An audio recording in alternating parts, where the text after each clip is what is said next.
right, welcome back to In His Mind. I want to say this video, which is addressed to young men, is a dime a dozen, as in there are many old school preachers and pastors who preach from the word, but there's a disconnect there. And as I play the video, I'll explain what I know, what I've come to understand, what I've come to see, all of that, because this stuff is important, and I am tired of seeing the same stuff being said time and time again, and it's missing the mark. There is accurate information, but it's missing the mark, and I'll explain why. But regardless, I am thankful that these older men are trying, even if they are misguided and off. All right. Young men are broken, but do not listen to Andrew Tate. I believe that is the name of it, and I will link it down below if you would like to watch it without me and the commentary. No, we have two crises, two simultaneous crises. Number one, true or false, the young men are not moving down the continuum. They're not. They are delaying their responsibilities and maturity as long as possible. That's not wisdom, that's foolishness.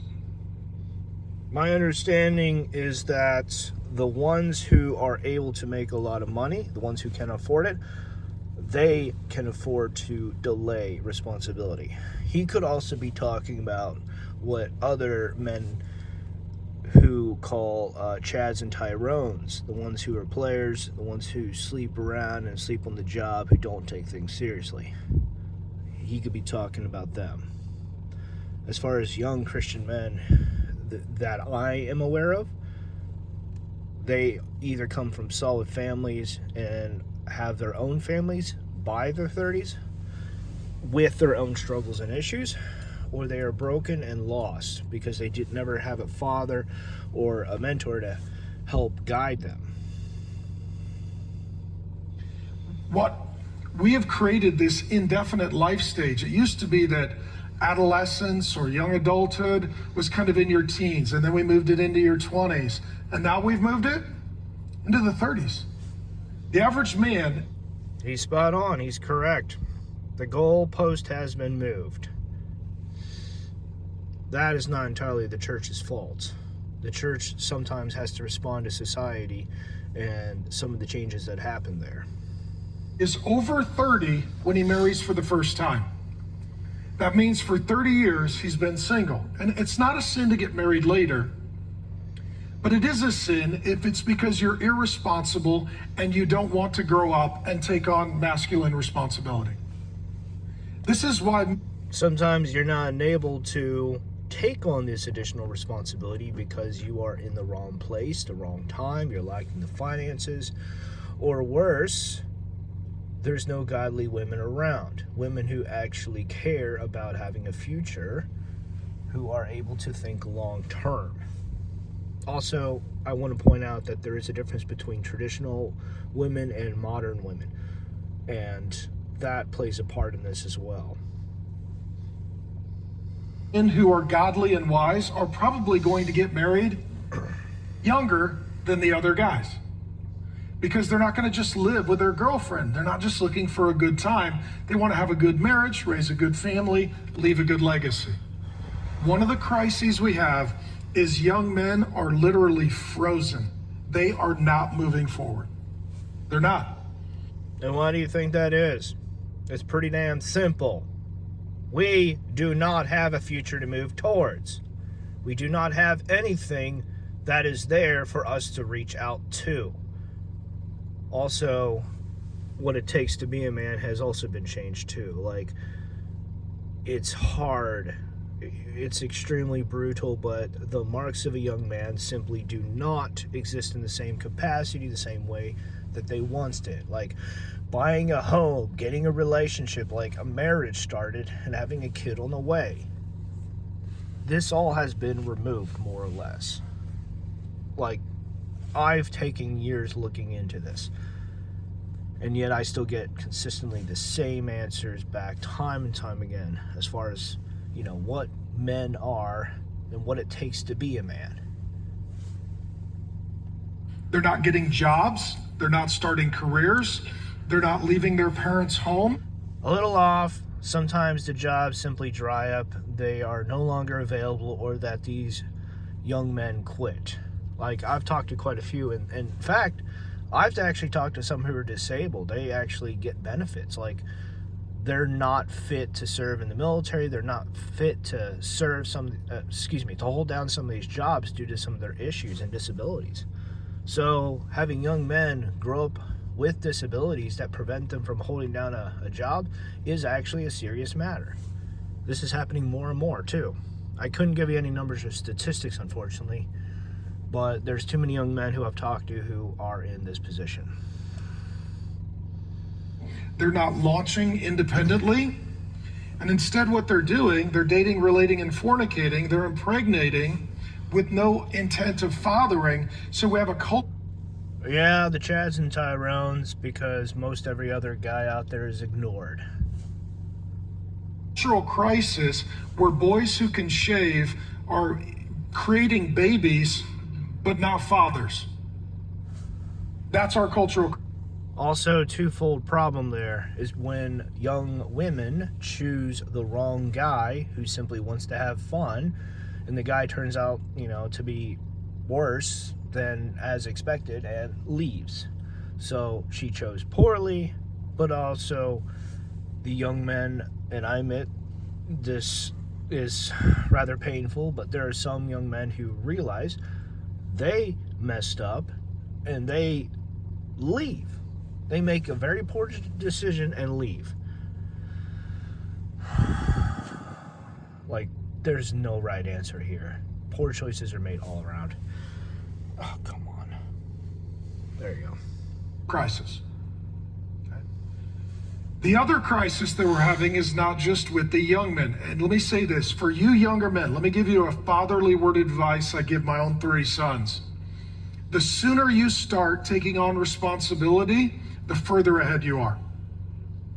Think of it like a NASCAR race. Right now, every guy is drunk in the pits, with the trophy girl. That's where they are. NASCAR is fun, but not exactly the best example to use here, okay? Life is not exactly a race. This is not Fast and Furious. Get your car out of the pits and start running your laps. You will have, if you're a guy who's in his early 20s, you just decide, you know what? My goal is to mature, to take on responsibility, figure out my degree or my trade or my job, find my wife, buy my house, start my responsibility. You are 10, hear me in this, you are 10 years ahead of the average guy. You are 10 years ahead of the average guy. In addition, you're not waiting. As my father said, set yourself up for success. That is one step at a time, one day at a time, 1 year at a time. You plan this out, you make your move a little bit at a time, building towards what he's talking about here in this video. Building towards something, though, is hard, and it takes discipline, and that is something that many young men struggle with because they lack leadership, not just simply discipline. Wasting those 10 years. You're investing them. You're not wasting them on 5 broken, traumatized dating relationships. You're investing them in one man. Or wasting them on women and pursuing pleasure and, dare say, sex. Yeah, that would be the culture and society speaking out as far as have fun, you do you, go get yours, and whatever else that falls under, You're not risking having a bunch of children out of wedlock. You're investing your life preparing to be a father. You're not wasting your... Also, let me point out one thing that's rather important, too. Young men and women are not exactly pointed out in today's society that I am aware of that, hey, this is something you should aim for. This is worth your time. There's a lot of this that is just simply not there. So it's like, why are they not pursuing it? It's because they're not being encouraged to pursue it. They're being encouraged to do the exact opposite. Money on alcohol and nightlife and stupidity and guy stuff, you're investing it in a home. You're investing it in a future. The absolute collapse of our culture is an incredible opportunity for you young guys to get ahead. This collapse is also tied in with financial matters and issues that go above and beyond this video.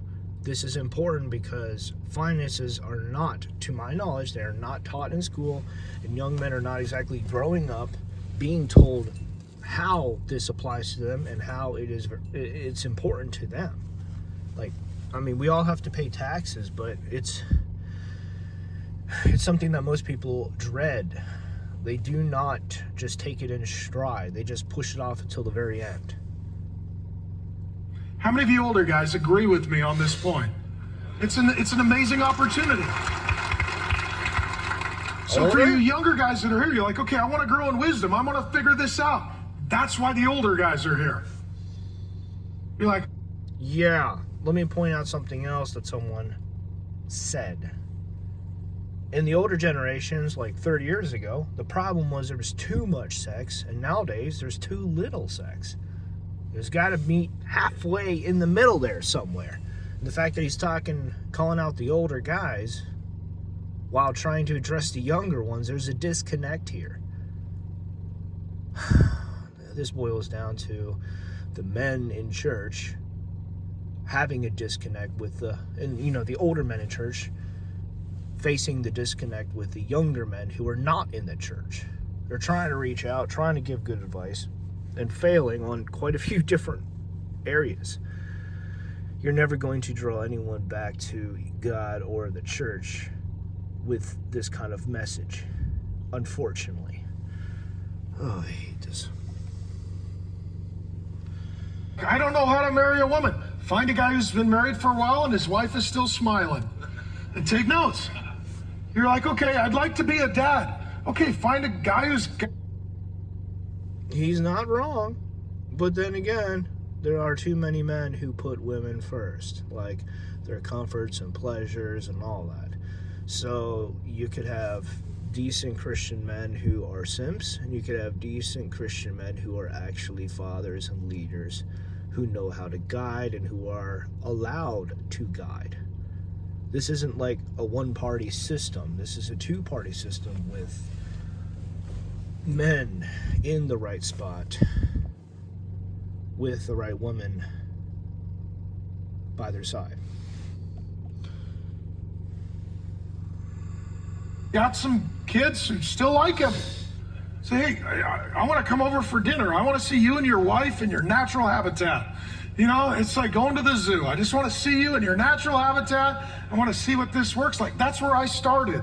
Another reason why young men are ignored is because I'm talking about the single young men. They're ignored because they do not have that wife, which does signify, wisdom and knowing what to do inside of a church. And yet, as churches go further on within the 2000s, 2020s and all that, they're starting to see that there are less and less married men out there, that this is a very real issue. I've been talking about this for years, so it's nice to actually have this be acknowledged, even if it's indirectly. Because you know what? This is only going to get worse from here on out. I was 17, met Grace, 19, got saved. First thing I did, I found an older guy, godly, married, 11 kids, one wife. I was like, I forgot to mention, this guy's somewhat right here because you need to build your foundation with the right material, the right sources, all of that. So this does matter to a point.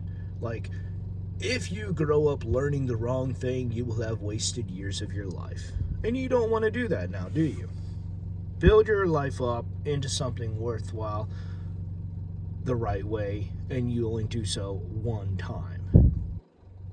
They get along, and so, and I was like, hey, can I come over to dinner at your house? He's like, yeah, come on over. So I got to see him pray with his kids and hang out and be with his wife. I was like, okay, this is what it looks like. Because this is what I want. I want to get married. I want to have kids. I want to be a dad. I don't want. Why not just skip to the whole, I want to have a relationship, I want to have a fun time, and like tons and tons and tons and tons of sex. But you know what? That's not happening. That's going down a different route, though. And yes, I've talked to young men who are like, all we want is sex. We want a relationship. We want love. We want sex. Intimacy and sex. Excuse me. My kids to grow up hate me and write punk rock songs about how I ruined their life. You know, I want to actually have a family. Punk songs? Wow. This guy is old. I mean, back in the 90s, rap was all the rage. Oof. And so we did. And then on Friday nights, we babysat their kids and they got date night. And it was our way of serving the family as they let us sort of peer into their world. The other crisis, young men are not moving forward. Let me say this to you. If you're a young man, you're like, well, Yeah, completely ignore women.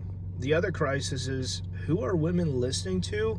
What are they reading? What are they getting their minds into? Why the focus only on men? Yeah, this is a two-part battle. Or rather, a two-part conflict. If you don't have one party in the right system, how do you expect both to be ending up okay? At the very least. The failure to address women. That's a huge problem. But then again, considering how offended women get these days, yeah, maybe it's best to just wait on that until after the relationship pops up. Hard to say what the right answer is, because honestly, it seems like there's only wrong answers. The right ones are always hidden. figure out how to get a job. Let your table lead know. There are recruiters and employers in the room. So you're like, I want to find a trade. There are guys who own businesses in the room. And let me just tell you on behalf of the business owners, they can't find anybody to work. True business owners? He's not wrong. He's not wrong at all. In fact, it is also recommended to stay away from college these days to get real experience and a career underfoot that you can grow into something legit. Can't find anybody to work because all the young guys are at home voting for socialists to take their money so they don't have to go to their job. Nope, that's women. You're wrong. It's very frustrating. If you want to figure out how to buy a home, tell your table lead. There are mortgage brokers and real estate agents in the room. If you want to get married, tell your table lead. There's a premarital class. You want to be a good dad, there's a parenting class. We're the guys here to help. Amen. There's a difference between getting married and being a father, being a dad. Like, let's just jump into one and then have the other forced upon you. The only way that's happening is if you're jumping into a relationship where there's already one or two kids already there. And by then, you're likely to have been gained some experience in some way, shape, or form. So, like, you're prepared to be a father because you are mature, you're educated, you know how to handle things, you know how to take the lead. That's not happening today. Yeah, we have a very real disconnect between the older and the younger generations. And I'm wondering just exactly where that is. And not necessarily who's at fault, but what all was put in between the generations or removed from. So one of the big crises for young guys is they're not moving forward. And actually the last few years, they're sliding backward. The other is for the older men. I actually forgot to mention one other thing too. Buying a house has become very expensive and very hard. This is not something that was easy. Or rather, this is not something that is easy as it once was. It's gotten significantly harder, and many other people who are reportedly talking about this on TikTok and other platforms. Older men who are foolish, when they're just entering into their prime, they self-destruct. We call this...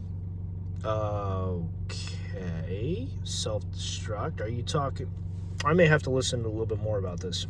My understanding when it comes down to self-destruction is, hey, we got back from deployment, we're fucked up, and we We don't even know where to go. Our bank accounts are empty. The person that we were interested in cheated on us, and they took everything.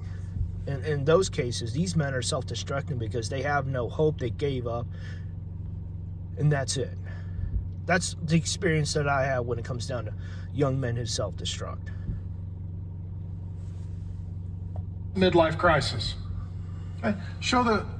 So go back one, please. So that is where a guy gets to number 6. Number 1, baby, first years. Number 2, child. 3, adolescent. All right. 7 is very mature adult / grandparent. 1 Corinthians 13:11. When I was a child, I spoke like a child. I reasoned like a child. When I became a man, I gave up childish ways. Moving beyond what is childish does take time, and it's important. Simply because it does kind of get in your way. And then decides to go back to number 3. You see that? He's like, my wife. Yeah, FYI, I admit I struggle with this myself. And part of the trap there that I've talked with others is that, the good old days, you miss them because they were some of the best parts of your life that you remember. You don't remember the other problems that came with them. You just remember the good parts, the good memories, all of that. And you know what? Wanting that is perfectly fine. Trying to go back to that and relive it, that's a little bit dangerous. That may not be possible, and you try to force that, there's going to be consequences. Life is 51. I'm going to trade her in for 3 17-year-olds. It's that guy. Shots fired, Scottsdale, Arizona. Okay, so, and what it is, it's a guy who decides, you know what? I don't want to continue to learn my lessons, move forward, take responsibility, finish my race well.